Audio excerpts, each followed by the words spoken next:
10 years. Wow. Right. You were Superman's dad. Ever since that year-long process to merge Discovery Inc. with Warner Media, which was spun off from AT&T, and frankly, their awful DC Comics movies compared to Disney and Marvel, what do you make of studios in general as they get more and more corporate? Well,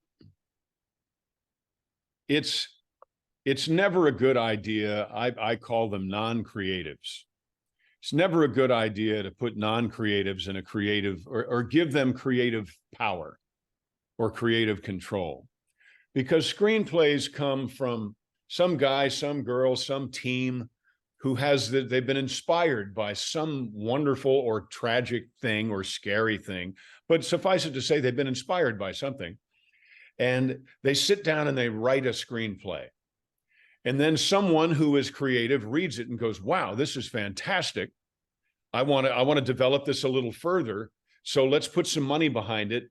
And then they take it to somebody that has the money and no creative sense whatsoever, but feels like, forgive me for saying this, but every dog needs to pee on the tree. So you've had inspiration that went to someone who's familiar with inspiration to now the first person who is just a nuts and bolts sort of person. And from that point on, it usually only touches non-creative people as it gets developed into something it never was in the first place. It's kind of, what is that game, play around a campfire, telephone. Mm-hmm. So, you say something to the person next to you, and by the time it gets back to you, it doesn't resemble the original thing that you said. That's what happens with a screenplay.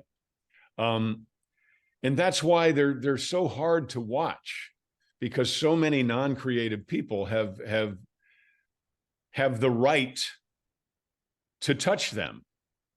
So to me, it's the enemy of creativity.